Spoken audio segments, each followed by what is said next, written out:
Shalom. Haleluya. Haleluya. Puji nama Tuhan. Sore hari ini kita masih diberikan kesempatan oleh Tuhan untuk melayani dan mendengarkan firman Tuhan yang nanti akan dipersiapkan dan dipersembahkan oleh hamba-Nya. Untuk sebab itu Tuhan, mari kita bersama untuk mempersiapkan diri. Kita akan naikkan pujian Kasih Pasti Lemah Lembut.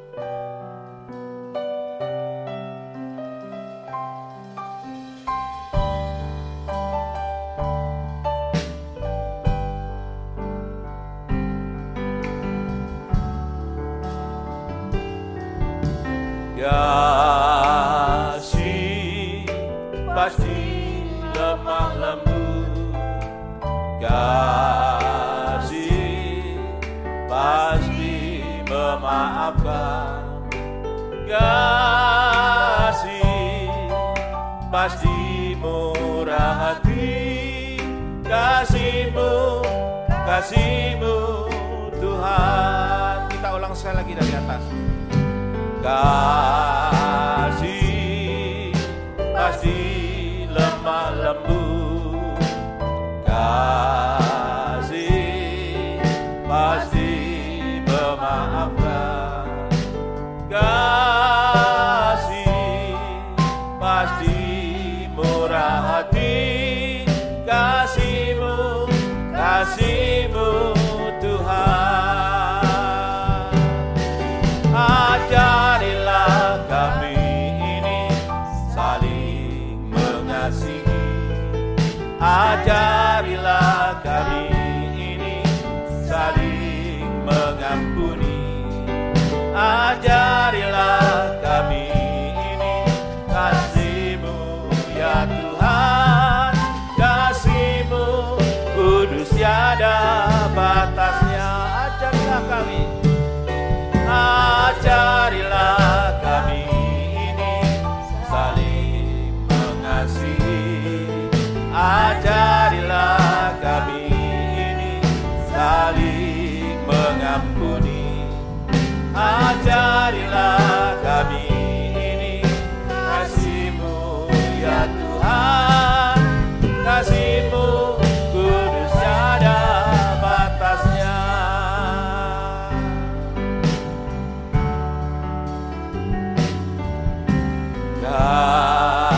Kasih pasti lemah lembut, kasih pasti memaafkan, kasih pasti murah hati, kasih-Mu Tuhan. Ajarilah kami ini saling mengasihi, ajarilah kami ini saling mengampuni, ajarilah kami ini kasih-Mu ya Tuhan, kasih-Mu kudus tiada batasnya. Ajarilah kami ini saling mengasihi, ajarilah kami ini saling mengampuni, ajarilah kami ini kasih-Mu ya Tuhan, kasih-Mu kudus tiada batasnya, kasih-Mu kudus tiada batasnya. Sekali lagi katakan, kasih-Mu kudus tiada batasnya. Bersama kita tunduk kepala. Terima kasih Tuhan. Terima kasih Tuhan, terima kasih. Tuhan mengingatkan kepada kami sekalian untuk dapat saling mengasihi dan untuk dapat, oh haleluya, saling mengampuni. Itulah ajaran yang Tuhan berikan kepada kami, yaitu bentuk kasih agape ya Tuhan. Kasih yang tanpa batas, kasih yang dari surga, kasih yang dari Tuhan Yesus Kristus, agar kami sekalian Tuhan, oh jemaat-Mu, dapat saling mengasihi baik mengasihi kepada Engkau maupun mengasihi kepada sesama. Ajar kami Tuhan agar tetap setia dalam pelayanan. Ajar kami Tuhan membutuhkan segala firman-Mu yang Tuhan persiapkan untuk dapat kami diterima Tuhan, untuk dapat kami pegang kebenaran akan firman-Mu, agar senantiasa firman itu ada di dalam hati kami dan kami dapat melakukan apa yang menjadi kehendak-Mu Tuhan. Puji nama Tuhan, pada sore hari ini kami serahkan ke dalam tangan-Mu segala pembukaan, oh haleluya, untuk puji-pujian. Kiranya Engkau bertahta di atas pujian kami dan kami dapat menaikkan pujian ini dengan benar di hadapan-Mu dan menjadi dupa yang harum bagi Kamu. Hamba-Mu Tuhan yang Kau persiapkan untuk membawakan firman-Mu, kiranya Tuhan juga menambahkan urapan yang daripada-Mu dan juga hikmat marifat yang dari surga melimpah kepada hamba-Mu untuk menyampaikan kebenaran akan firman-Mu. Apabila masih ada roh jahat, roh setan yang akan menggagalkan jalannya ibadah pada sore hari ini, kami satukan hati kami panggil di dalam nama Tuhan Yesus Kristus segala haleluya, iblis maupun setan yang akan menggagalkan jalannya ibadah pada sore hari ini, kami tengking, kami usir hanya di dalam nama Tuhan Yesus Kristus, dan Roh Kudus-Mu mengurapi kami sekalian dan kuasa darah-Mu memberikan kemenangan kepada kami sekalian. Terima kasih Tuhan, kami akan awali ibadah sore hari ini hanya di dalam berkat nama Tuhan Yesus Kristus. Haleluya, amin. Puji nama Tuhan. Kalau Tuhan mengasihi kepada kita sekalian, tentunya Tuhan memiliki sifat yang sangat baik terhadap kita sekalian. Dan untuk itu, marilah kita bersama memujikan pujian Tuhan tetap baik.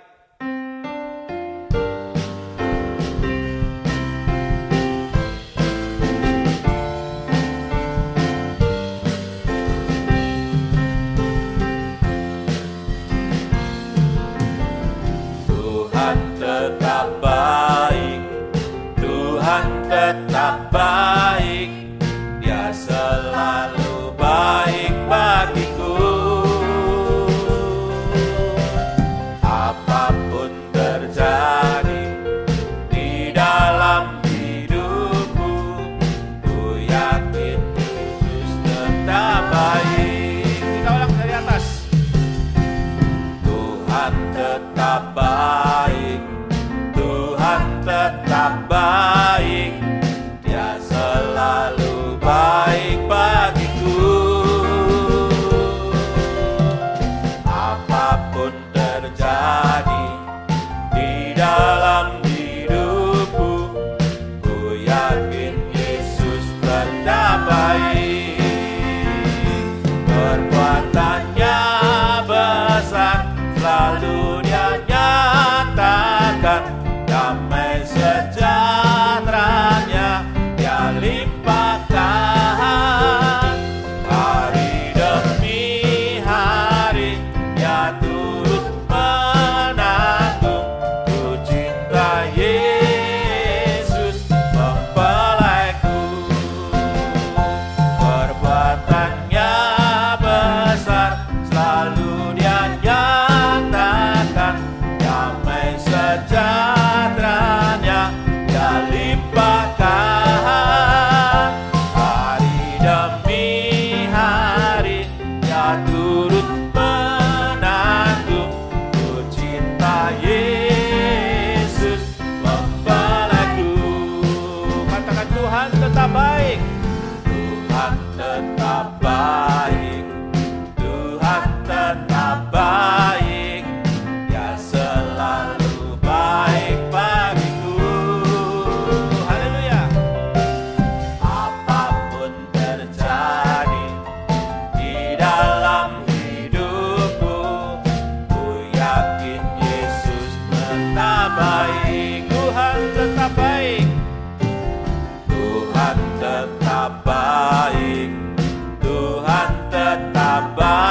berkata, aku sekali-sekali tidak akan meninggalkan engkau.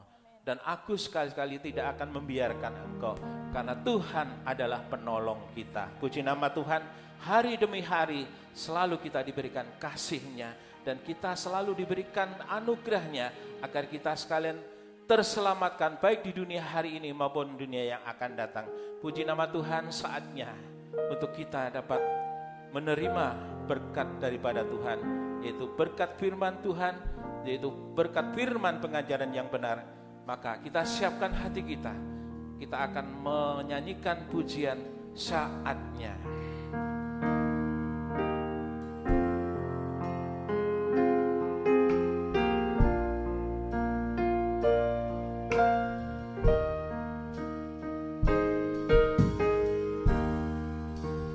Saatnya, saatnya,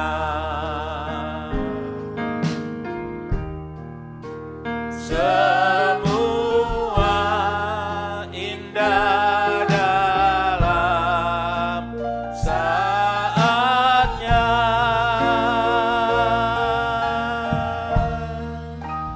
Tunjukkanlah padaku, ajarkanlah jalanmu, bahwa kau menggenapi firman-Mu.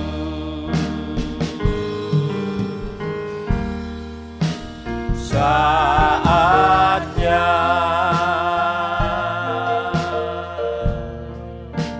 saatnya, semua indah dalam saatnya.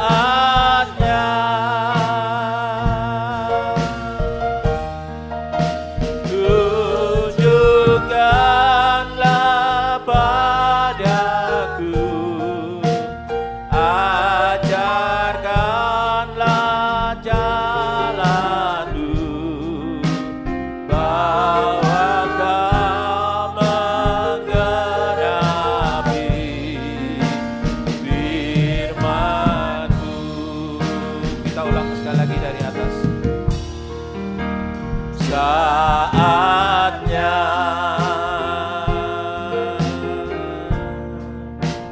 saatnya,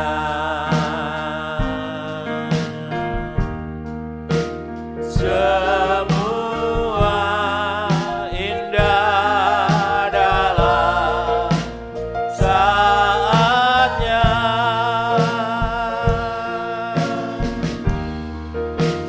Tunjukkanlah padaku, ajarkanlah jalanmu, bahwa kau menggenapi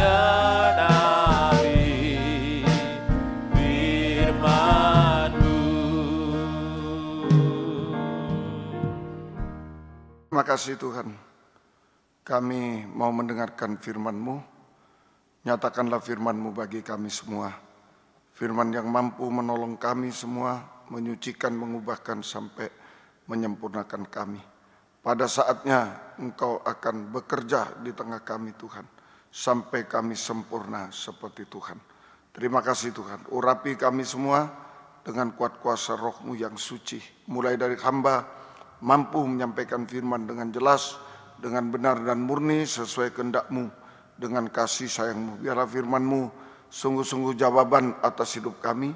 Firman-Mu sungguh-sungguh Tuhan melayakkan kami menerima perjamuan suci, bukan menjadi hukuman, tapi menjadi kekuatan ekstra, mengikut melayani-Mu sampai Tuhan datang, sampai kesempurnaan. Urapi pula sidang jemaat di Mojokerto dengan urapan yang sama, mampu mendengar, mengerti, percaya, yakin akan firman, bahkan mampu mempraktekkan firman-Mu dalam setiap kehidupan kami, sehingga sungguh nyata saat ini firman dan perjamuan suci adalah jamahan tangan Tuhan atas hidup kami. Oh Tuhan, mujizat Tuhan pasti terjadi, penyucian, pembaruan hidup, pertolongan sampai kesembuhan, sampai kesempurnaan. Engkau ada bersama kami Tuhan, Engkau tidak pernah menipu kami semua. Terima kasih Tuhan. Segala kuasa iblis setan masih coba mengganggu, merintangi lewat roh ngantuk, roh najis, keras hati, main-main, kami usir semua dalam nama Yesus. Pergi, darah Yesus yang berkuasa. Tuhan tolong kami, Tuhan berkemurahan bagi kami semua. Dalam nama Tuhan Yesus Kristus kami sudah berdoa. Haleluya, amin. Silakan duduk kembali. Puji Tuhan. Kitab Wahyu 16 ayat 17 sampai 21. Kita baca ayat yang ke-21, Wahyu 16 ayat 17 sampai 21, kita baca ayat 21. Dan hujan es besar seberat 100 pon jatuh dari langit menimpa manusia, dan manusia menghujat Allah karena malapetaka hujan es itu, sebab malapetaka itu sangat dahsyat. Ini merupakan hukuman terakhir yang akan menimpa bumi ini. Hukuman yang terakhir yaitu terjadi hujan es seberat 50 kg. Terjadi hujan es seberat 50 kg. Itu disertai nanti api dari langit. 2 Petrus 3 ayat 10 itu. Terjadi hujan es seberat 50 kg. Ini malapetaka dan dahsyat, yang dahsyat ditambah dengan 2 Petrus 3 ayat 10 itu api dari langit. Nah, inilah kiamat. Akan terjadi kiamat. 2 Petrus, tetapi hari Tuhan akan tiba seperti pencuri. Pada hari itu langit akan lenyap dengan gemuruh dahsyat, dan unsur dunia akan hangus dalam nyala api, dan bumi dan segala yang ada di atasnya akan hilang lenyap. Jadi hujan es seberat 50 kg, malapetaka dahsyat, ditambah dengan api yang menyambar dari langit. Api yang menyambar dari langit sehingga bumi serta isinya musnah, hilang lenyap. Itu kiamat, terjadi kiamat. Ini pernah terjadi dulu pada Keluaran pasal 9. Keluaran pasal 9 ayat 23 sampai 24. Keluaran 9 ayat 23 sampai 24. Lalu Musa mengulurkan tongkatnya ke langit, maka Tuhan mengadakan guru dan hujan es dan api pun, itu guru, hujan es dan api pun menyambar ke bumi, dan Tuhan menurunkan hujan es meliputi tanah Mesir.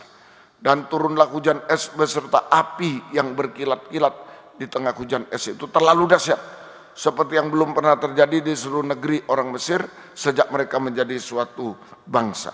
Nah, ini jadi hujan es dan api yang menyambar-nyambar sudah pernah terjadi pada saat Israel mau keluar dari tanah Mesir.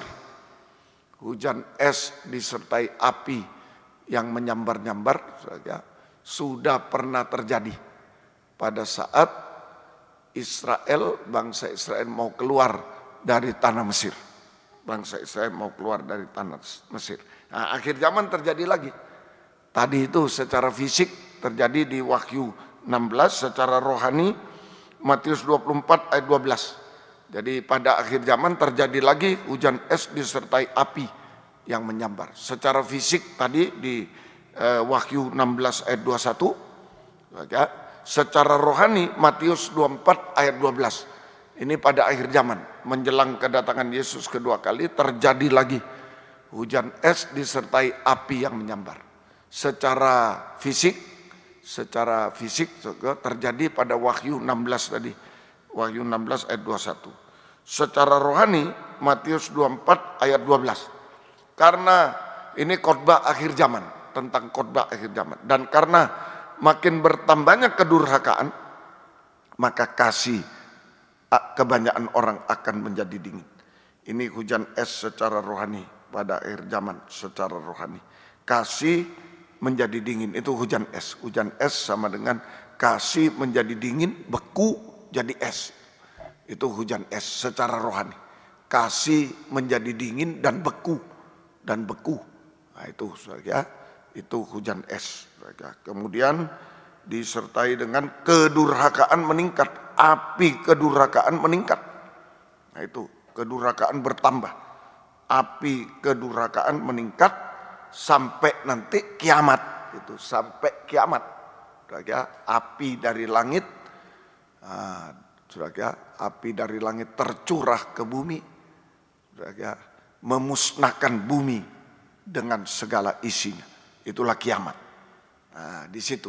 Jadi pada zaman Israel sudah terjadi, waktu Israel mau keluar dari Mesir, pada akhir zaman, kurang saya tambahi, pada akhir zaman menjelang gereja Tuhan keluar dari bumi ini, terjadi lagi hujan es dan api yang menyala. Secara fisik Wahyu 16:21, secara rohani Matius 24 ayat 12.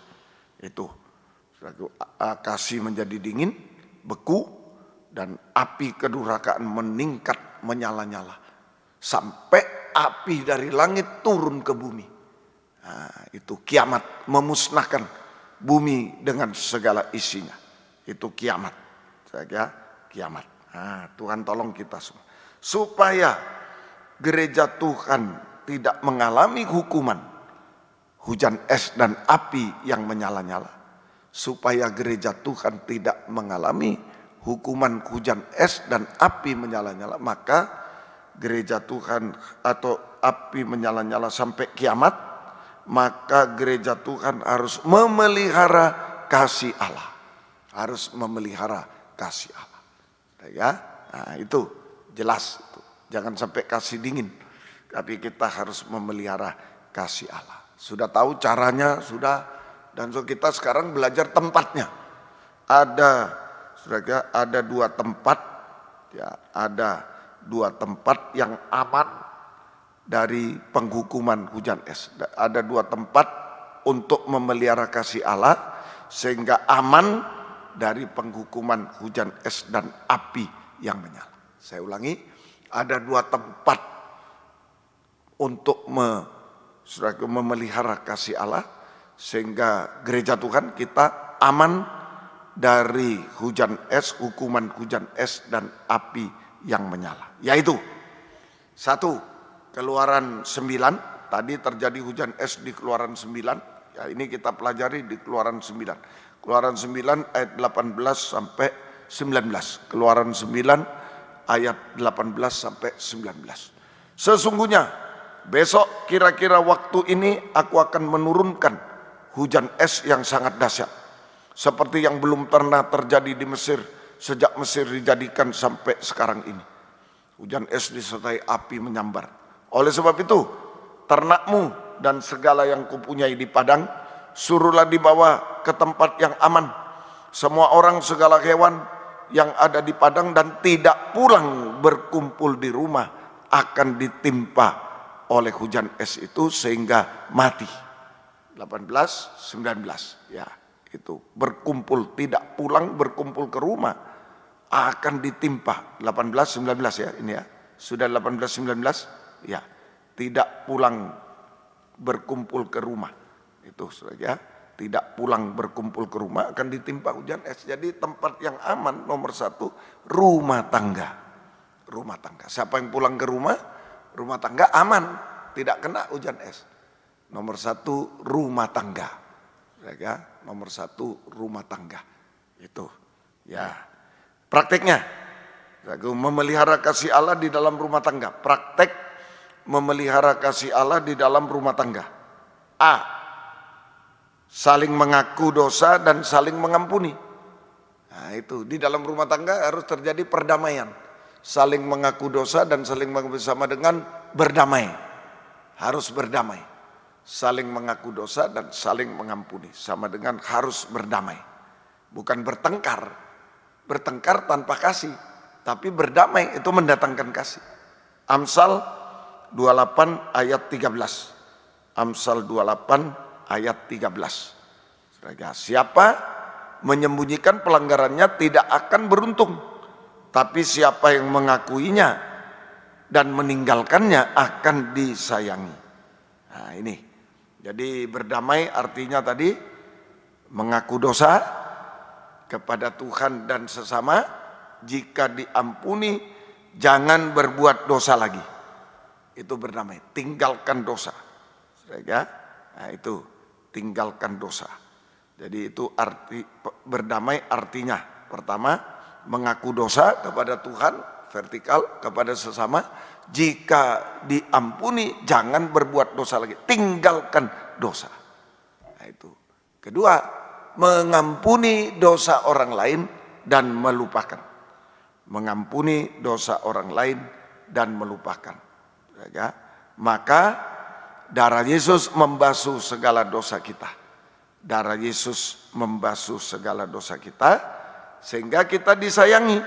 Tadi Amsal 28:13, darah Yesus membasuh segala dosa kita sehingga kita disayangi. Disayangi artinya kita mengalami kehangatan kasih Allah. Kita mengalami kehangatan kasih Allah. Nah itu waktu dosa tiada lagi, dosa sendiri, dosa orang lain tidak ada lagi dalam rumah tangga, kita disayangi artinya mengalami kehangatan kasih Allah. Mengalami kehangatan kasih Allah. Nah itu saja, disayangi, mengalami kehangatan kasih Allah, tidak terpisah lagi dari Tuhan, tidak terpisah lagi dari Tuhan, dan Tuhan bisa menolong kita menyelesaikan semua masalah. Kalau tidak terpisah, Tuhan bisa menolong kita sama dengan menyelesaikan semua masalah kita. Semua masalah kita. Nah itu, kita mengalami kehangatan kasih Allah artinya tidak terpisah lagi dengan Tuhan. Tidak ada dosa, dosa yang memisahkan. Kalau dosa sudah selesai tidak terpisah, maka Tuhan bisa menolong kita menyelesaikan semua masalah kita. Ya, Tuhan tolong. Jalan tersingkat untuk ditolong Tuhan adalah mengaku dosa. Jalan tersingkat untuk ditolong oleh Tuhan adalah mengaku dosa. Kalau menyembunyikan dosa tidak akan beruntung, tidak akan ditolong, tetapi hancur. Tetapi hancur dan binasa. Kalau tidak mengaku dosa, saudaraku, tidak akan beruntung, sama dengan tidak ditolong, kita pasti hancur dan binasa. Inilah rumah tangga, tempat aman pertama, tempat memelihara kasih sehingga aman dari penghukuman hujan es rumah tangga. Ya, praktek memelihara kasih Allah dalam rumah tangga apa? Saling mengaku, berdamai satu dengan lain, berdamai, bukan bertengkar, bukan saling benar, berdamai, saling mengaku, saling mengampuni, mendapatkan kehangatan kasih Allah. Tuhan beserta kita, Tuhan tidak terpisah dari kita, Tuhan beserta, Tuhan menolong kita menyelesaikan semua masalah. Tapi kalau tidak mengaku, tidak beruntung, tidak ditolong, hancur dan binasa. Itu B. Praktek kedua, apa itu? Memelihara kasih Allah di dalam rumah tangga. Praktek B, melakukan kewajiban mutlak. Melakukan kewajiban mutlak sebagai anggota rumah tangga. Melakukan kewajiban mutlak sebagai anggota rumah tangga. Ya. Mulai dari Efesus 5, 22 sampai 24. Efesus 5, 22 sampai 24. Hai istri, tunduklah kepada suamimu seperti kepada Tuhan. Karena suami adalah kepala istri, sama seperti Kristus kepala jemaat. Dialah yang menyelamatkan tubuh. Karena itu sebagaimana jemaat tunduk pada Kristus, demikian juga istri harus tunduk kepada suami dalam segala sesuatu. Nah ini, jadi melakukan kewajiban mutlak. Kewajiban mutlak itu kewajiban yang harus. Kalau istri tidak bisa masak, ya memang tidak bisa, ya tidak bisa. Ya bisa catering, bisa. Itu tidak mutlak. Tapi yang mutlak apa? Istri harus tunduk kepada suami. Itu kewajiban mutlak. Yaitu kewajiban mutlak seorang istri, yaitu tunduk kepada suami dalam segala sesuatu. Tunduk kepada suami dalam segala sesuatu. Nah ini, mulai istri dulu karena Hawa yang jatuh. Makanya istri dulu, kalau mau memperbaiki rumah tangga, istri dulu tunduk. Jangan kau tidak mengasihi aku, kau berselingkuh, ayo mengasihi aku baru tunduk. Salah. Istri tunduk dulu, karena Hawa yang salah, istri yang harus tunduk dulu. kepada suami dalam segala sesuatu. Kalau istri tunduk kepada suami, maka istri sedang mendudukkan suami, sebagai kepala dari istri. Kedudukan yang benar, mendudukkan suami sebagai kepala dari istri, dan mendudukkan di atas suami ada Yesus, dan mendudukkan Yesus sebagai kepala dari rumah tangga. Mendudukkan Yesus sebagai kepala dari rumah tangga. Nah, pada saat itu Yesus menyelamatkan tubuh, menyelamatkan rumah tangga. Dialah yang menyelamatkan tubuh, menyelamatkan rumah tangga. Kalau susunannya betul, kewajiban mutlak istri tunduk, berarti menempatkan suami sebagai kepala dari istri, mendudukkan Yesus sebagai kepala dari jemaat, maka Yesus bertindak untuk menyelamatkan rumah tangga. Nah, sekalipun badai, angin, gelombang, bahkan tsunami menghantam rumah tangga, tetapi jika istri tunduk kepada suami, maka Yesus menyelamatkan nikah itu. Nikah itu tetap selamat. Tidak ada perselingkuhan, tidak ada perceraian. Tidak ada perceraian. Nikah itu tetap selamat. Tidak ada perceraian. Bisa tidak ada perselingkuhan, sampai tidak ada perceraian. Tidak ada perceraian. Biarpun tsunami, gelombang dahsyat menghantam rumah tangga, tapi kalau istri tunduk kepada suami, ada Yesus yang menyelamatkan nikah. Nikah itu tidak akan terjadi perceraian, tidak akan hancur, tetap berjalan baik. Saudara ya, Tuhan tolong kita. Tapi kalau istri tidak tunduk, gelombang kecil pun bisa menghancurkan nikah. Bisa menghancurkan nikah. Gelombang kecil menghancurkan nikah. Nah itu ya, Tuhan tolong kita semua. Itu mulai dari istri melakukan kewajiban mutlak, yaitu tunduk pada suami. Itu istri. Lewat pengorbanan tentu ya, tunduk pada suami dalam segala sesuatu dengan kerelaan untuk berkorban. Seperti Yesus tunduk berkorban nyawa, istri tunduk pada suami dengan kerelaan berkorban nyawa. Kalau ada istri, saya sudah tunduk uang sudah saya ini, semua sudah saya ini, tinggal satu nyawa belum. Nah, berarti harus tunduk masih. Jangan ngomel, harus tunduk. Nah, itu ya artinya itu. Kemudian Efesus 5, 25 sampai 29. Ini suami, kewajiban mutlak seorang suami. Sudah ya. Efesus 5, 25 sampai 29. Tidak bisa dibantu ya. 25 sampai 29. Efesus 5, 25 sampai 29. Sudah ya. Efesus 5 ayat 25 sampai ayat yang ke-29. Hai suami, kasihlah istrimu sebagaimana Kristus telah mengasihi jemaat dan telah menyerahkan dirinya baginya. Kasihlah istrimu sebagaimana jemaat, ya, sebagaimana Kristus telah mengasihi jemaat dan telah menyerahkan diri mati bagi jemaat untuk menguduskannya, sesudah ia menyucikannya dengan memandikannya dengan air dan firman. 27, supaya dengan demikian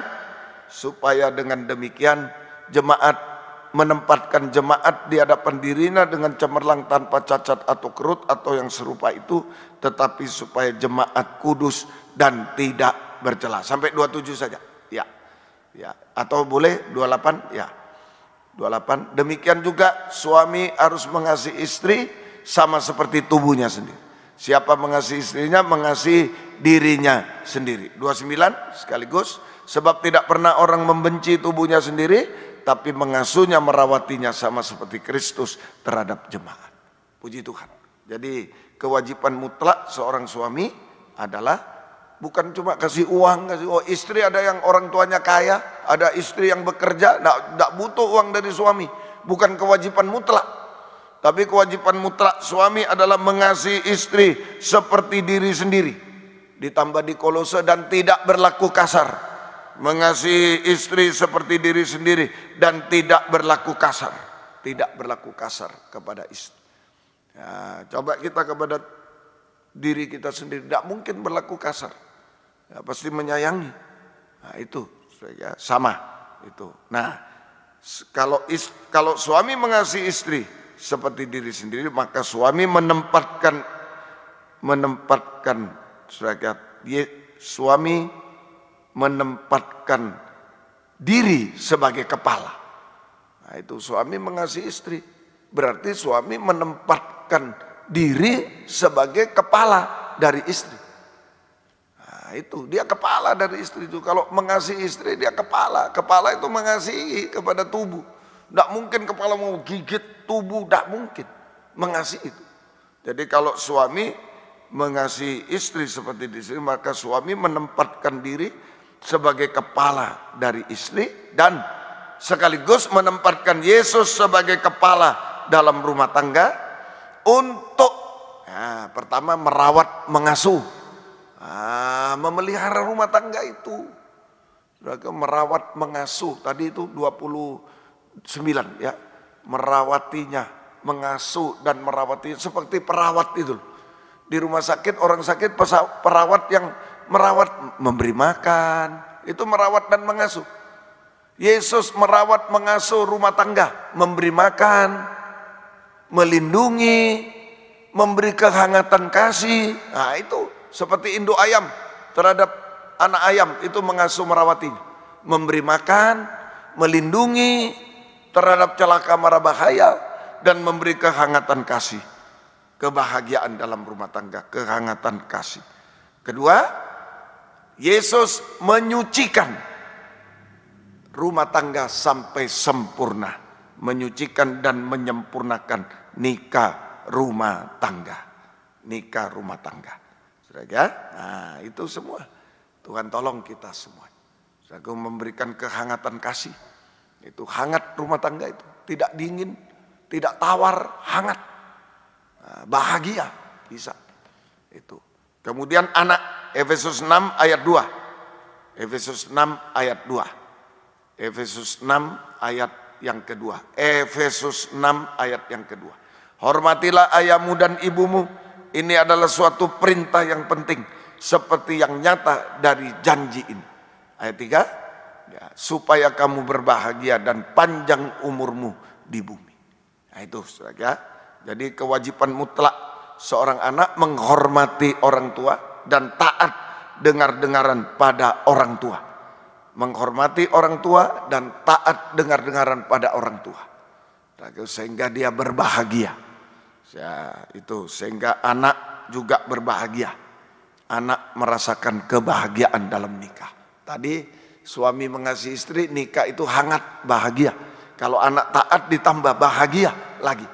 Sampai jadi kesimpulan, nikah yang selamat tidak terkena hukuman hujan es dan kiamat, api menyambar sampai kiamat, adalah nikah yang suci, sempurna, dan bahagia. Nikah yang selamat tidak terkena hukuman, kemudian suci, sempurna, dan bahagia. Saya ulangi, nikah yang selamat tidak terkena hukuman hujan es dan api menyambar kiamat. Kemudian nikah yang suci, sempurna, nikah yang bahagia, pasti masuk perjamuan kawin anak domba di awan yang permai. Sama dengan kita terangkat ke awan yang permai waktu Yesus datang kembali kedua kali. Masuk perjamuan kawin anak domba, puncak kebahagiaan, nikah sempurna, nikah rohani, nikah sempurna, puncak kebahagiaan surga. Itu sudah ya, Tuhan tolong. Kalau sudah terangkat ya di bawah kiamat, kita tidak kena kiamat, tidak kena hujan es, tidak kena api, kita terangkat di awan yang permai. Tuhan menolong kita semua. Itu tempat pertama yang aman, tempat memelihara kasih Allah. Itulah rumah tangga. Yang kedua, Keluaran 9:26. Keluaran 9:26. Yang tidak kena hujan es ini, dua tempat. Rumah tangga. Yang kedua, hanya di tanah Goshen, tempat kediaman orang Israel, tidak ada turun hujan es. Goshen, penggembalaan. Tanah Goshen. Sekarang artinya penggembalaan yang benar dan baik. Tanah Goshen sama dengan penggembalaan yang benar dan baik. Jadi supaya tidak terkena hujan es, hukuman hujan es dan api menyala kiamat, maka kita harus tergembala dengan benar dan baik. Tergembala dengan benar dan baik. Kita harus tergembala dengan benar dan baik. Nah, itu harus tergembala dengan benar dan baik. Syaratnya, syarat tergembala dengan benar baik. A, kita selalu dalam kandang penggembalaan. Kita selalu dalam kandang penggembalaan. Kandang penggembalaan. Secara jasmani, gereja dengan organisasinya masing-masing. Secara jasmani, kandang itu adalah gereja dengan organisasi gereja masing-masing. Masing-masing. Kemudian secara rohani, kandang penggembalaan secara rohani, ruangan suci tabernakel. Ruangan suci dari tabernakel. Itu kandang penggembalaan. Kisah Rasul 2, 41, 42. Kisah Rasul 2, 41, 42. Saudara, ini kandang penggembalaan secara rohani. Kalau secara organisasi beda-beda, tapi bisa bekerja sama. Secara rohani tidak boleh beda, cuma satu. Kerajaan surga itu cuma satu. Ya, itu ruangan suci tabernakel atau kerajaan surga. Kerajaan surga harus satu, berarti harus sama persis. Apa itu? Orang-orang yang menerima perkataannya itu memberi diri dibaptis, dan pada hari itu jumlah mereka bertambah kira-kira 3.000 jiwa. Ini dibaptis selamat, orang berdosa sudah percaya, bertobat, baptis air, baptis Roh Kudus, selamat, hidup benar selamat. Mau kemana? Ayat 42. Mereka bertekun dalam pengajaran Rasul, dalam persekutuan mereka selalu berkumpul untuk memecahkan roti dan berdoa.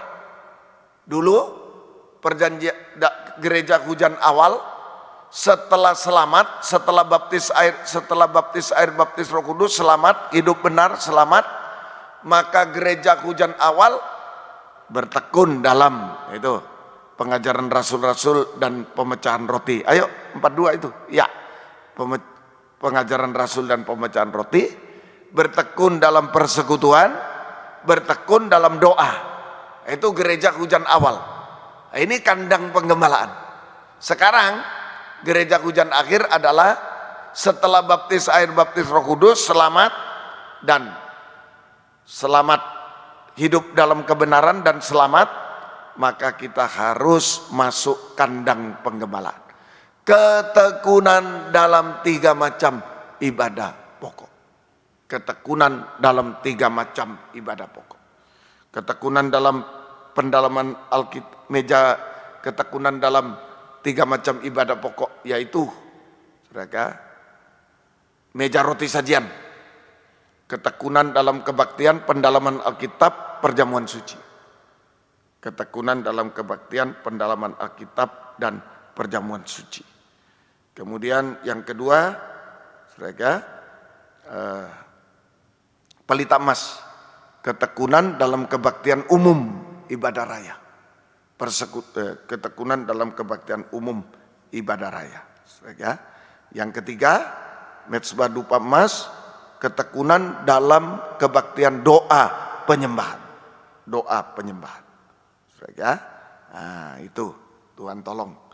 Nah, kalau kita sudah tekun dalam kandang penggembalaan, sesuai dengan Pengkhotbah 4 ayat 12, tidak bisa diputuskan. Tidak bisa diputuskan. Mari, bila mana seorang dapat dialahkan, 2 orang dapat bertahan, tali 3 lembar tidak mudah diputuskan. Nah, itu, saudara. Jadi kalau kita tergembala dengan benar baik, kita selalu berada di kandang penggembalaan, sama dengan kita tekun dalam 3 macam ibadah pokok, maka kita mempunyai tali 3 lembar, sehingga tidak bisa diputuskan, tidak bisa dipisahkan. Ulangi, jika kita tergembala dengan benar baik, kita selalu berada dalam kandang penggembalaan, kita selalu tekun dalam 3 macam ibadah pokok, maka kita mempunyai tali 3 lembar yang tidak mudah, bahkan tidak bisa diputuskan, tidak bisa dipisahkan.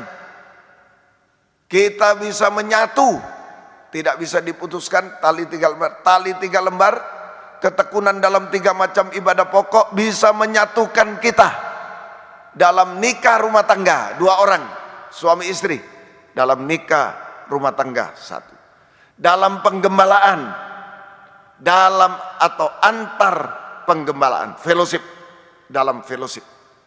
Nah itu, jadi ketekunan dalam 3 macam ibadah pokok sama dengan tali 3 lembar yang bisa menyatukan kita dalam nikah rumah tangga, dalam penggembalaan, antar penggembalaan, fellowship, sampai kesatuan tubuh Kristus yang sempurna. Kesatuan tubuh Kristus yang sempurna. Puji Tuhan. Saudara, itu pentingnya penggembalaan. Saudara, kita tidak bisa diputuskan dalam ada kandang penggembalaan itu, kita tidak bisa diputuskan, tidak bisa diputuskan. Lalu Yohanes 21. Nah, ini dalam penggembalaan, kandang penggembalaan ini pertumbuhan kasih, kita mendapatkan kasih Allah, bertumbuh berkembang dalam kasih Allah. Kita buktikan. Yohanes 21 ayat 15 sampai ayat 19. Ayat 15, Saudara, sampai ayat 17 dulu, sampai ayat 17, Saudara, 15 sampai 17. Sesudah sarapan Yesus berkata kepada Simon Petrus, "Simon anak Yohanes, apakah engkau mengasihi aku?" Kasih. Mengasihi aku lebih dari semua ini, lebih dari mereka ini? Jawab Petrus kepada, "Benar Tuhan, engkau tahu bahwa aku mengasihi engkau." Kata Yesus kepada, "Gembalakanlah domba-domba." Penggembalaan kasih. Kasih penggembalaan. 2 kali diulang 16, 3 kali ayat 17, langsung 17, 3 kali. Ya. Kata Yesus kepadanya untuk ketiga kalinya, "Simon anak Yohanes, apakah engkau mengasihi aku?" Maka sedih hati Petrus karena Yesus berkata untuk ketiga kali, "Apakah engkau mengasihi aku?" Dan ia berkata kepadanya, "Tuhan, engkau tahu segala sesuatu, engkau tahu bahwa aku mengasihi engkau." Kata Yesus kepadanya, "Gembalakanlah domba-dombaku." Ini 3 kali pertanyaan Yesus kepada Petrus. Saudara, sekarang berarti 3 kali 3 macam ibadah pokok, ketekunan dalam 3 macam ibadah pokok. 3 kali pertanyaan Yesus kepada Petrus tentang penggembalaan sama dengan ketekunan dalam 3 macam ibadah pokok. Nah, ini penting, ketekunan dalam 3 macam ibadah pokok. Pertanyaan pertama, Yesus bertanya, "Apakah engkau mengasihi aku dengan kasih agape, kasih Allah?" Jawaban Petrus, "Aku mengasihi engkau dengan kasih sesama, kasih fileo, sesama." Ulangi, pertanyaan pertama, Yesus bertanya, "Apakah engkau mengasihi aku dengan kasih agape, kasih Allah, kasih sempurna?" Petrus menjawab, "Kasih fileo, kasih sesama." Pertanyaan kedua diulang lagi, "Apa engkau mengasihi aku dengan kasih agape?" Petrus menjawab dengan kasih fileo, kasih sesama, 2 kali. Pertanyaan ketiga diturunkan. Pertanyaan kedua sama ya dengan pertanyaan pertama. Pertanyaan ketiga, "Apakah engkau mengasihi aku dengan kasih sesama, fileo?" Jawabannya, sedih hati Petrus. Karena Petrus ingat, dia sudah menyangkal Yesus, bukan mengasihi Yesus, menyangkal Yesus 3 kali. Jadi Petrus hamba Tuhan yang hebat, tetapi sebelum tergembala dengan benar dan baik, maka Petrus tidak mempunyai kasih kepada Tuhan, tidak punya kasih kepada sama, tanpa kasih. Ini yang diancam hukuman hujan es dan api menyambar kiamat. Tanpa kasih. Petrus hebat. Tetapi sebelum digembalakan, tergembala dengan benar baik, maka Petrus, saudaraku, tidak mempunyai kasih kepada Tuhan, kasih agape, tidak punya kasih pada sesama. Petrus tanpa kasih dan diancam hukuman hujan es dan api menyambar sampai kiamat, binasa. Ini orang yang tidak tergembala, keras hati, merasa hebat, ternyata tanpa kasih, diancam hukuman hujan es. Nah, sekarang ayat yang ke-18. Nah, setelah tergembala, setelah sedih, dia tergembala, dia ingat, wow saya belum tergembala, sekarang sudah tergembala. Ayat 18, aku berkata kepadamu, sesungguhnya ketika engkau masih muda, engkau mengikat pinggangmu sendiri. Engkau masih muda, belum tergembala, itu muda rohaninya, masih kecil rohaninya, tidak tergembala itu. Engkau mengikat pinggangmu sendiri, engkau berjalan kemana saja kau kendaki, kemana-kemana. Itu orang tidak tergembala, masih rohaninya rendah, kecil, belum dewasa. Mau kemana-kemana terserah dia. Tetapi jika engkau sudah menjadi tua, dewasa, sudah tergembala jadi dewasa, engkau akan mengulurkan tanganmu dan orang lain akan mengikat engkau dan membawa engkau ke tempat yang tidak kau kendaki. Nah ini, saudaraku, jadi setelah Petrus tergembala, sama dengan dalam penggembalaan, setelah Petrus sudah tergembala dengan benar baik, artinya dalam penggembalaan, maka Petrus kita dalam penggembalaan yang benar dan baik, maka Petrus kita mengalami kasih Allah dan pertumbuhan perkembangan kasih Allah. Kita menerima kasih Allah, mengalami itu artinya menerima kasih Allah dan mengalami pertumbuhan perkembangan dalam kasih Allah, pertumbuhan perkembangan rohani, sehingga menjadi dewasa rohani. Kita bisa mengasihi Tuhan lebih dari semua, mengasihi Tuhan lebih dari semua, saudara, dan mengasihi sesama seperti diri sendiri. Nah, itu sampai mengasihi musuh, saudara. Kita mengasihi Tuhan lebih dari segala sesuatu. Jadi dalam penggembalaan yang benar dan baik, saudara, itu setelah Petrus tergembala dengan benar baik, sekarang artinya sama dengan dalam penggembalaan yang benar dan baik, maka Petrus kita mengalami menerima kasih Allah dan mengalami pertumbuhan perkembangan kasih Allah, pertumbuhan perkembangan rohani sampai menjadi dewasa rohani, sehingga kita bisa mengasihi Tuhan lebih dari semua, mengasihi sesama seperti diri sendiri. Nah, itu dewasa rohani. Kita menjadi dewasa rohani. Belum disebut ya tadi ya, mengalami pertumbuhan kasih, perkembangan kasih, pertumbuhan rohani sehingga kita menjadi dewasa rohani. Kurang, dewasa rohani. Sehingga kita bisa mengasihi Tuhan lebih dari semua, mengasihi sesama seperti diri sendiri.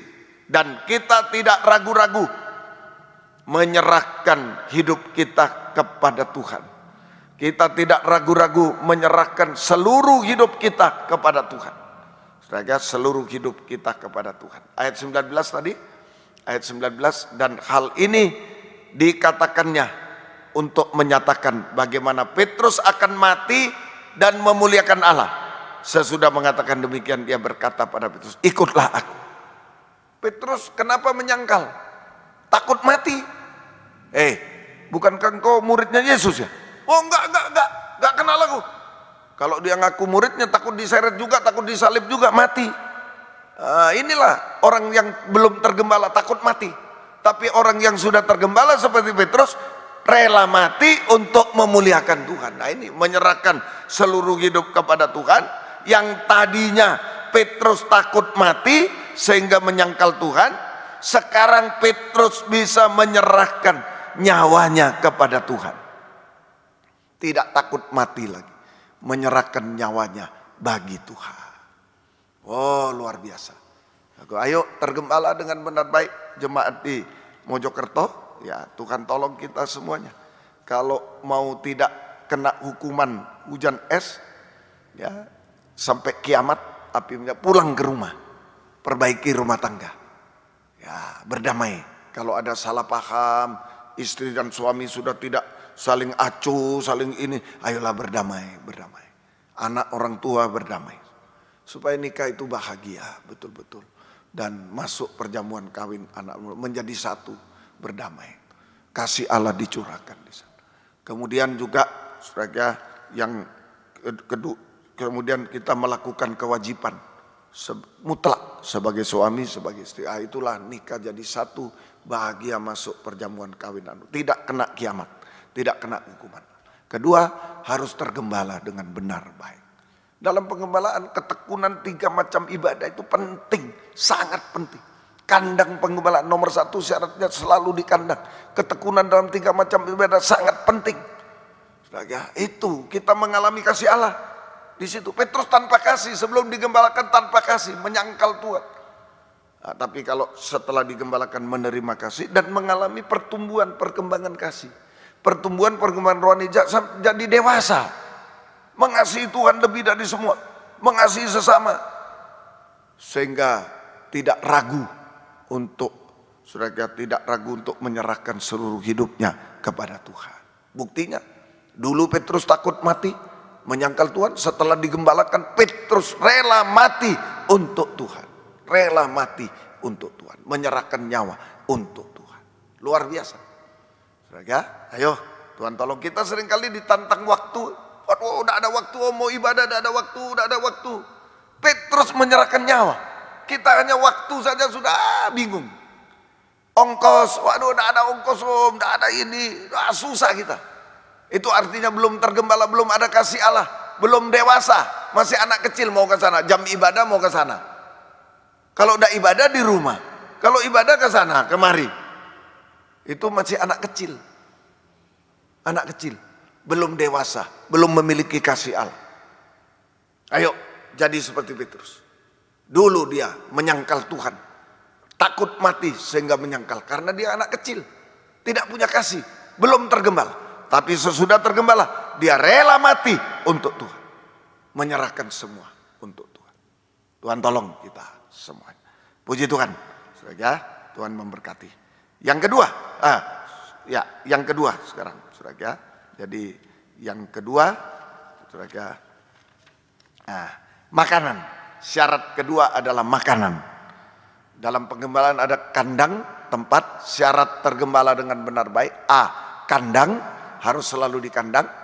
Pertumbuhan kasih, bisa menyerah sepenuh pada Tuhan. B, harus ada makanan yang benar, suara gembala, firman penggembalaan yang benar, firman pengajaran yang benar yang diulang-ulang.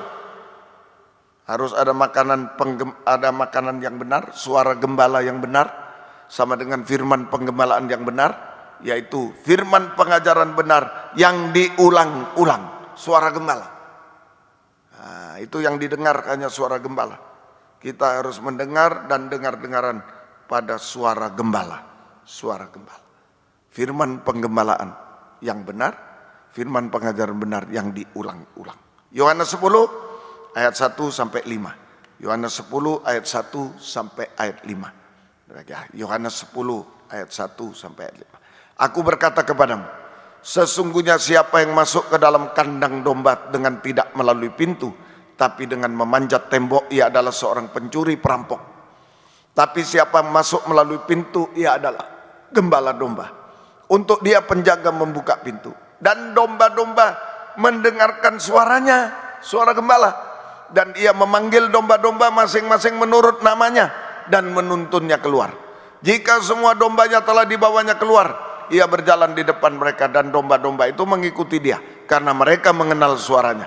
Tapi seorang asing pasti tidak mereka ikuti, malah mereka lari daripadanya karena suara orang asing tidak mereka kenal.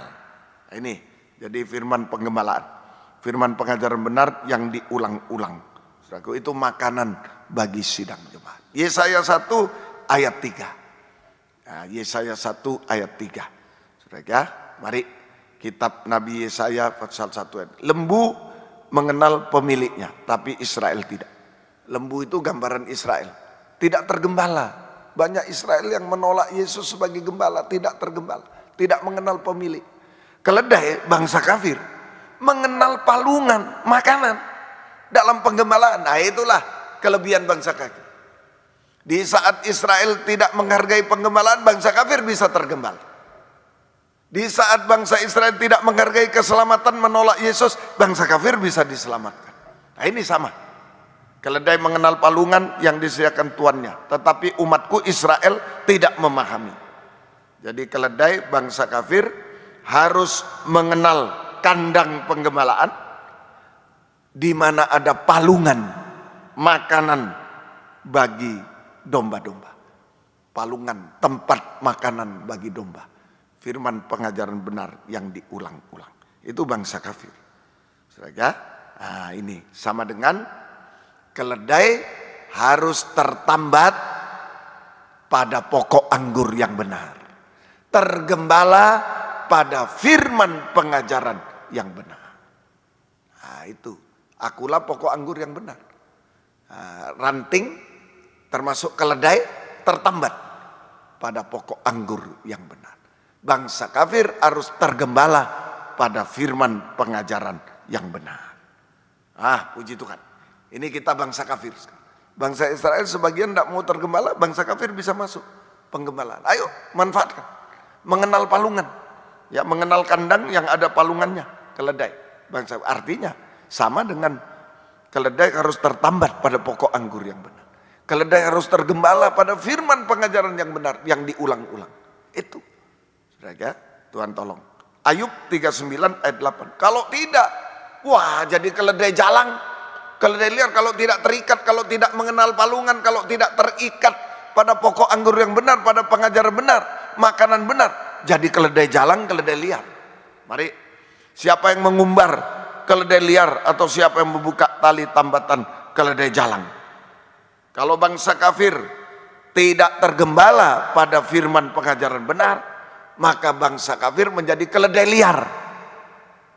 Keledai liar tidak bisa dinasehati, tidak bisa ditegur, tidak bisa dinasehati, liar. Ikuti hawa nafsu dagingnya. Itu. Dan menjadi keledai jalang, najis. Dosa makan minum, kawin mengawin. Kalau tidak tergembala.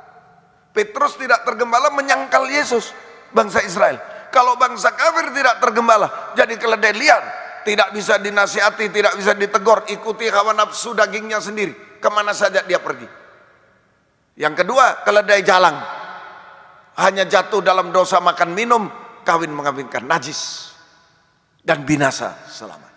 Harus mengenal palungan, harus tertambat pada pokok anggur yang benar, tergembala pada firman pengajaran yang benar. Oh, puji Tuhan. Nah, kalau kita sudah tertambat mendengaran pada firman pengajaran benar, maka kita mengalami aktivitas firman penggembala.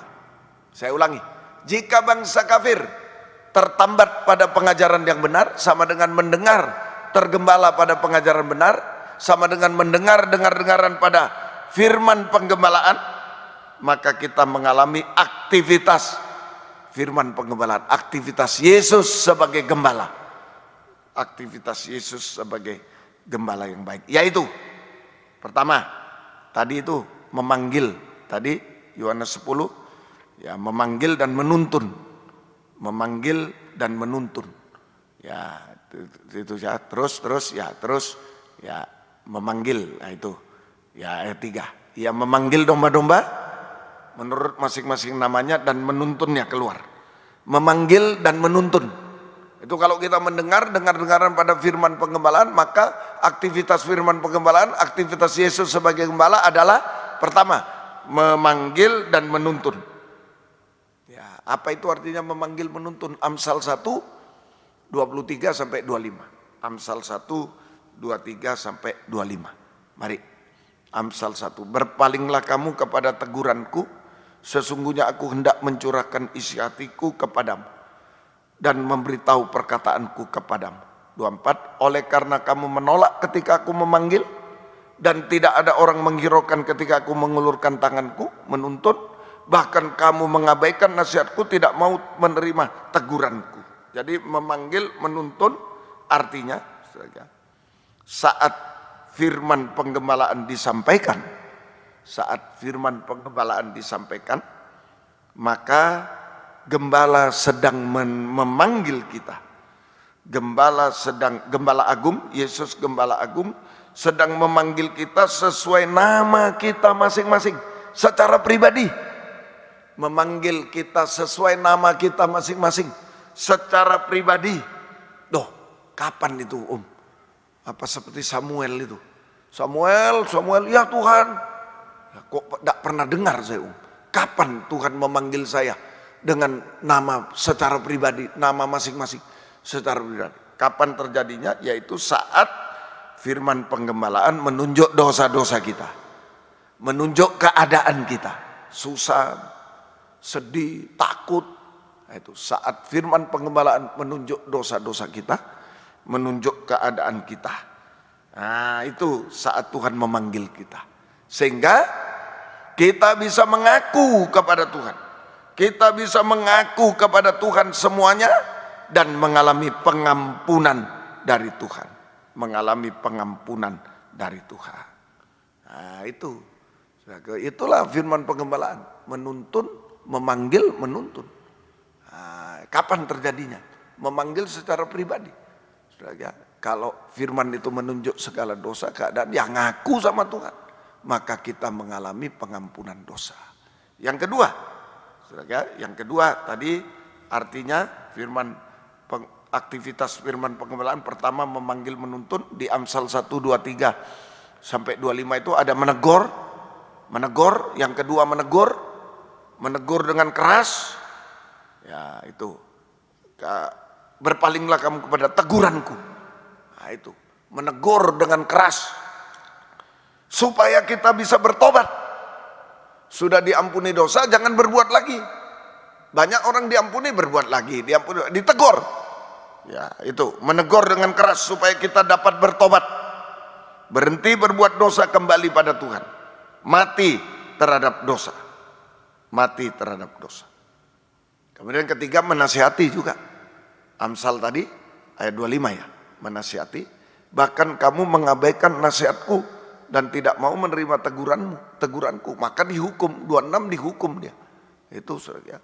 Mulai ayat 26 seterusnya dia mengalami penghukuman.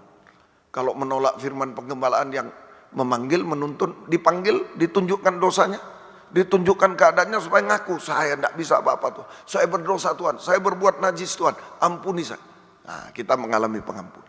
Lalu ditegur dengan keras supaya kita dapat bertobat. Jangan ulangi dosa lagi, stop dosa, kembali pada Tuhan. Kemudian menasihati ketiga. Nasihat adalah jalan keluar dari segala masalah. Nasihat, menasihati kita supaya sebentar sebelum jalan keluar, menasihati supaya kita tetap hidup benar, hidup suci, tidak berbuat dosa, tidak kiri kanan. Menasihati kita supaya kita tetap hidup benar, hidup suci.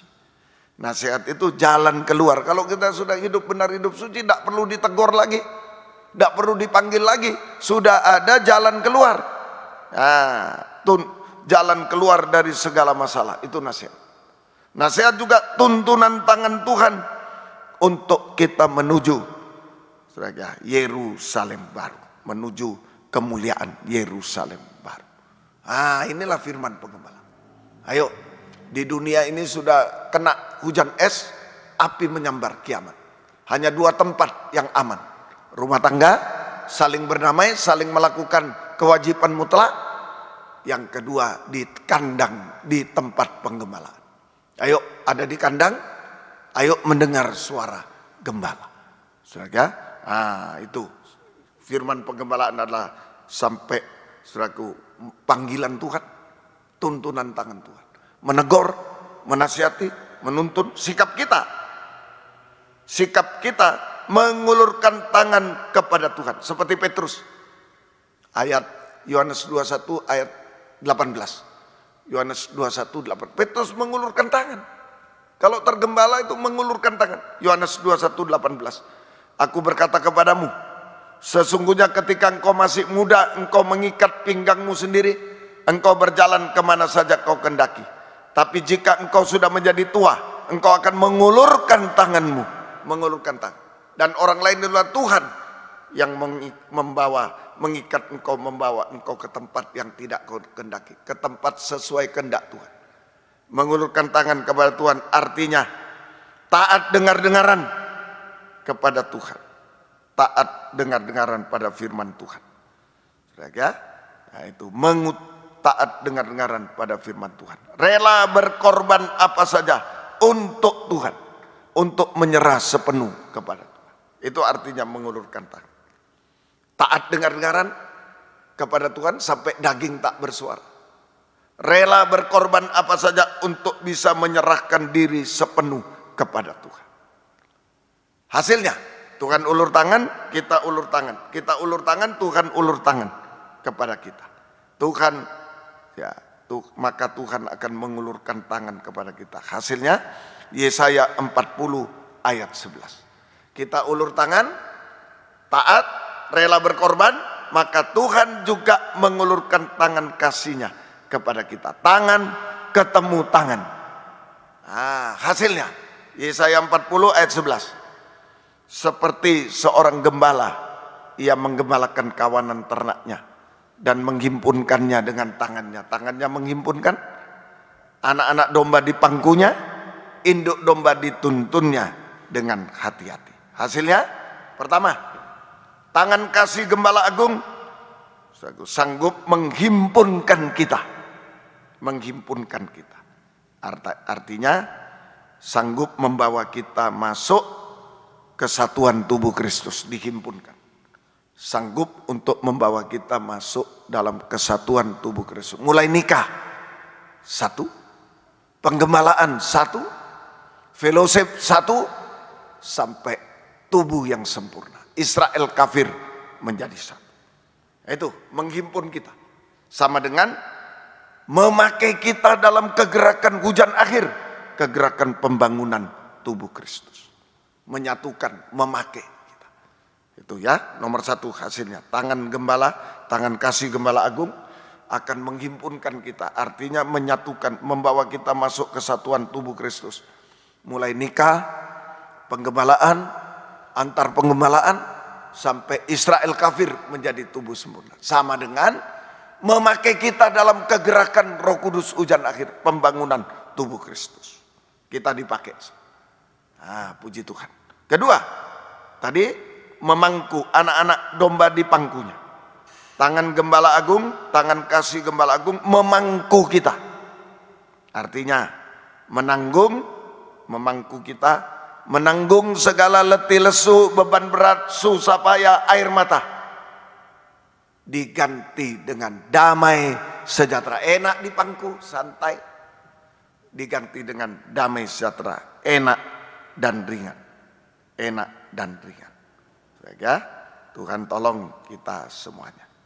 Oh, puji Tuhan. Dan di pangku itu, kalau anak di pangku ya tinggal didulang, dikasih apa? Coklat, ya, ayo makan, makan.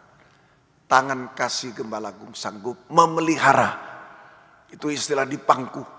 Lagu dibuat ringan, di pangku itu dipelihara. Tangan gembala kasih gembala agung sanggup memelihara kehidupan kita di tengah kesulitan dunia sampai antikris berkuasa di bumi 3,5 tahun. Wah, beres semua. Ada di dalam tangan Tuhan. Sehingga Tuhan tolong kita semua. Ketiga, terakhir, induk domba dituntunnya dengan hati-hati. Tangan kasih gembala agung sanggup menuntun kita ke Yerusalem baru, tempat penggembalaan terakhir. Yerusalem baru. Wahyu 7 ayat 17. Tadi sudah Wahyu 7 ayat 17 kita baca. Wahyu 7:17. Mari. Ya, sebab anak domba yang di tengah takhta itu akan menggembalakan mereka dan akan menuntun mereka ke mata air kehidupan, dan Allah akan menghapus segala air mata dari mata mereka.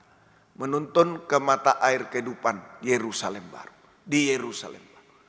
Artinya memberikan kepuasan surga, mata air, kepuasan surga kepada kita.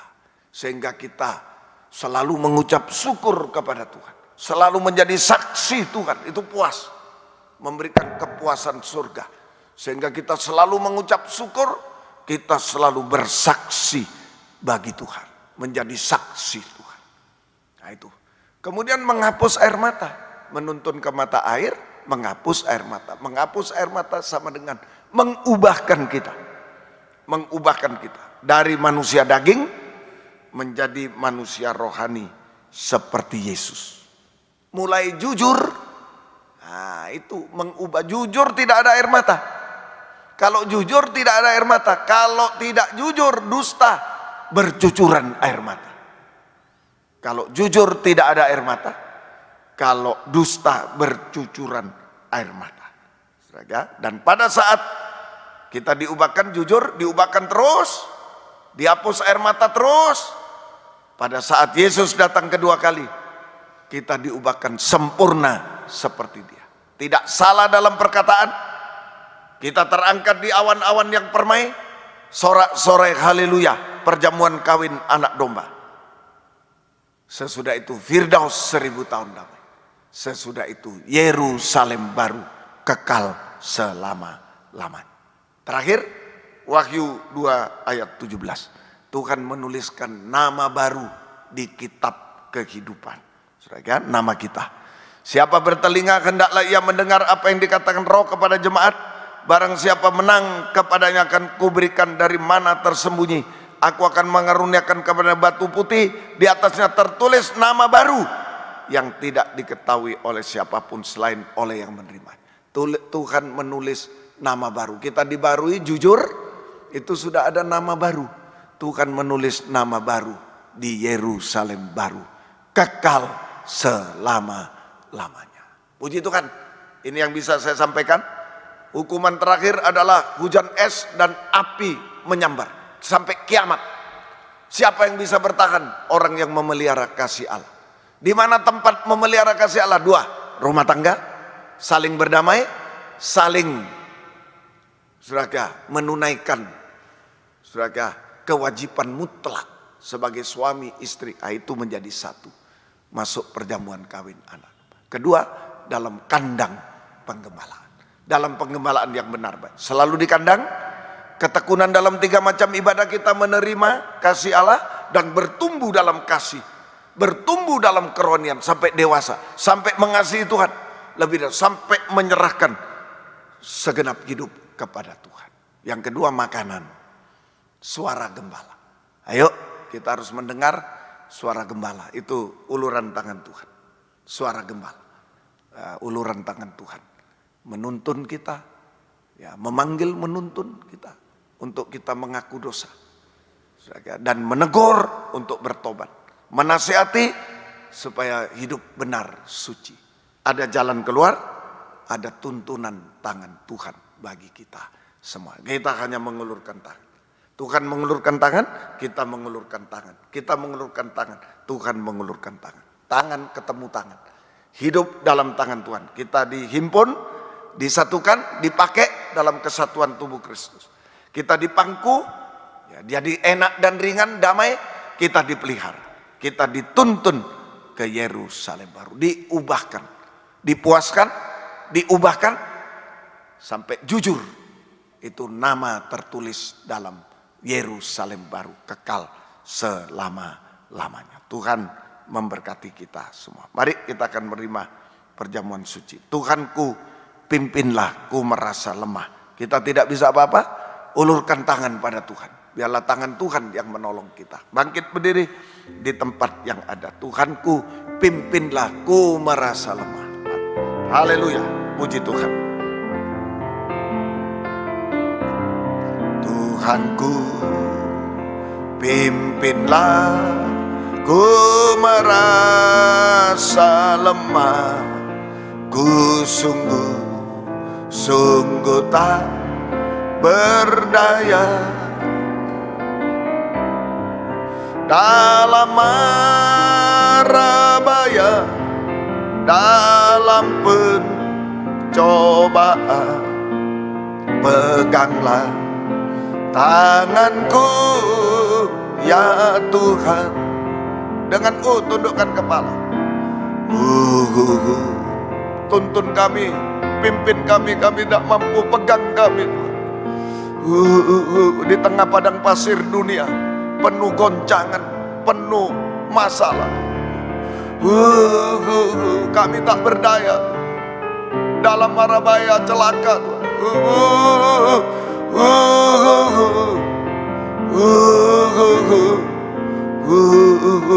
Jasmani rohani rumah tangga sedang digoncang, dihancurkan. Kami tidak mampu, pegang tangan kami. Sekali lagi, dalam marabaya ada yang mengangkat tangan kepada Tuhan.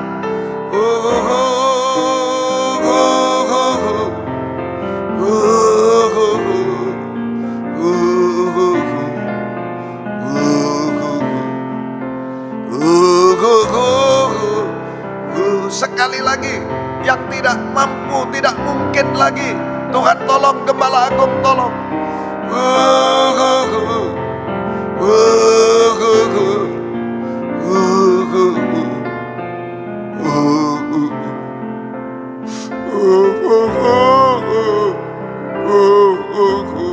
Haleluya, haleluya Yesus, haleluya, haleluya Yesus, haleluya.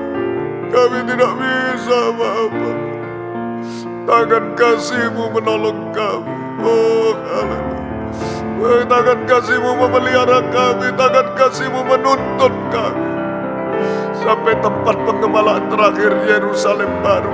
Ada nama baru kami di sana Tuhan. Oh haleluya, ya lawasa, ya lawasa. Haleluya, haleluya, haleluya, haleluya. Tidak ada yang ketinggalan, tidak ada yang binasa Tuhan, tidak ada yang dihukum. Oh haleluya, pegang tangan kami. Kami rindu menang bersama Tuhan. Kami rindu dalam tuntunan tangan Tuhan sampai Yerusalem baru, kandang penggembalaan terakhir selama-lamanya. Terima kasih, terima kasih. Semua masalah yang mustahil diselesaikan oleh Tuhan. Tuhan tolong kami semua sampai sempurna seperti Tuhan. Turunkan tangan. Terima kasih. Sekarang kami akan menerima perjamuan suci. Roti yang sudah disiapkan diberkati menjadi tubuh Kristus yang dipecah-pecahkan. Anggur yang disiapkan sudah diberkati menjadi darah Yesus yang dicurahkan. Di dalamnya ada uluran tangan Gembala Agung, tangan kasih-Mu Tuhan. Sanggup melakukan apa saja bagi kami sampai menyempurnakan di Yerusalem baru, sampai menuliskan nama baru selama-lamanya. Terima kasih Tuhan. Sucikan, layakkan kami, ampuni dosa kami, bubuhkan berkat atas perjamuan suci ini. Dalam nama Tuhan Yesus Kristus kami sudah berdoa. Haleluya. Amin. Silakan duduk kembali. Puji Tuhan. Kita nyanyi lagi dengan kemudian perjamuan suci disiapkan. Tuhanku pimpinlah. Kita memang lemah, tidak bisa apa-apa. Haleluya. Tuhanku pimpinlah. Ku marah dengan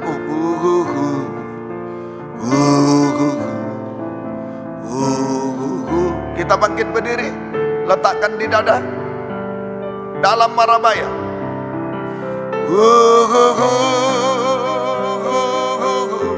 Pencobaan yang mustahil, dosa-dosa, kehancuran nikah buah nikah, kemustahilan apapun, peganglah tanganku ya Tuhan.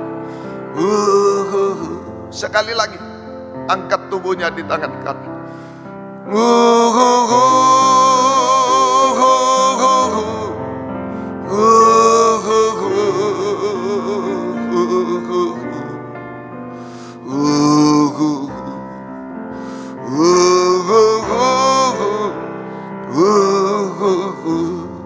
Haleluya.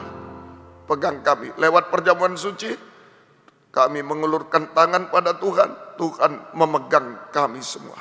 Kami tidak mau lepas dari tangan-Mu sampai di Yerusalem baru Tuhan. Haleluya. Terima kasih Tuhan. Sebab apa yang telah kuteruskan kepadamu telah kuterima dari Tuhan. Yaitu bahwa Tuhan Yesus pada malam waktu Ia diserahkan mengambil roti. Dan sesudah itu Ia mengucap syukur atasnya. Ia memecah-mecahkannya dan berkata, inilah tubuhku yang diserahkan bagi kamu. Perbuatlah ini menjadi peringatan akan aku. Kita makan bersama-sama dalam nama Tuhan Yesus Kristus. Ingat Yesus selalu. Kita makan bersama-sama.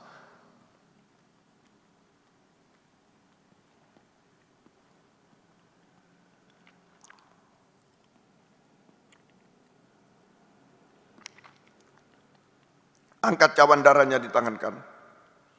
Perjamuan suci bukan obat. Lebih dari itu tuntunan tangan Tuhan. Bukan hanya menyembuhkan. Bisa melakukan apa saja, menghapus segala air mata. Sampai menyempurnakan kita. Menulis nama baru di Yerusalem baru. Kekal selamanya. Kalau ada penyakit, bisa diraba tangan kiri, rabah. Jika tidak bisa letakkan di dada.